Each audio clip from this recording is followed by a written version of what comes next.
how's it? So the title is written as always having your photos backed up, but if you're somehow also have watched yesterday's video, you're like, just did a video on this. This is how to automate that process.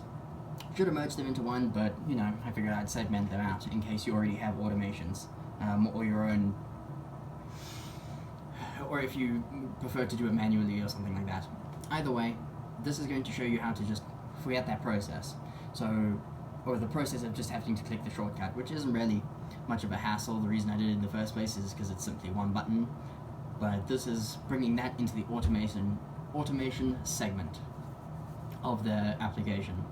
So most iPhones these days come with the shortcuts application installed by default in most modern iOS operating systems. There might be a few outdated ones that don't support it, but hey, this is just, you know, working with the tools that we're given. You can install third-party tools and do all of these extra things. I just prefer to not have to have a bunch of extra nonsense loaded up on my device when I can manipulate the given tools to do what I need them to do. So one of the prerequisites for this tutorial are that you have your network share, which was discussed in the previous video, and that you have your shortcut running, or functional at least, which was also discussed how to do in the previous video, and I'll link this as well so you don't have to worry about that.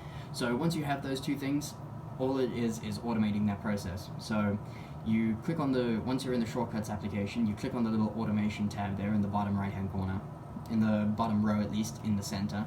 You click the little addition sign on the top right hand corner, the little plus, and you choose create personal automation. After that, you'll choose what kind of control you want, what you want to control the backup at least. So if you want it to be based on time or based on location, or there's a bunch of different options that you can scroll through and sort of select to your choosing, but I chose time, so at a time of my choosing, it will always just back up the entire thing. Seems the simplest to me. I chose 10 p.m. Then you choose next, and then you click the little add button to choose what you want to automate. And you'll want to type in shortcuts, and click on the shortcuts application, and you'll see there it'll say run shortcut. That's the one that you want to choose, and you search for yours. There'll be like a bunch that they provided by default, and maybe you already have a couple of your own. Either way, you want to search for what you created your save photos automation to be, or the name that you set it to be at least.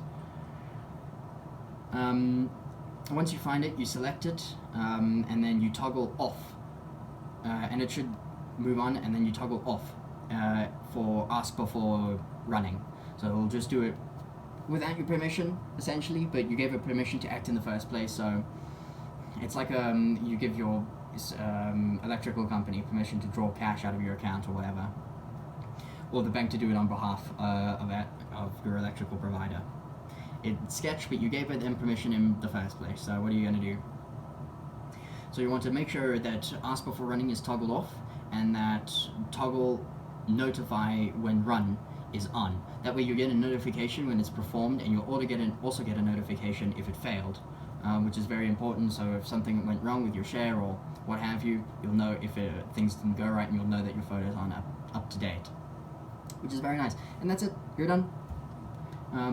That's basically the entire thing. I really hope you find this useful. I've found this immensely useful, although going back into the share and sorting through photos that I don't want to keep, that one's going to take some time for me to figure out. Either I just have to learn the discipline for it, or maybe that will be a separate video project, how to cut the slack out of that, or the painfulness out of that process.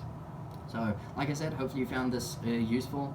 Like I said, you can visit that other video to see how to actually create the shortcut in question. And if you also want, you can visit my website. I linked it below the like and subscribe button.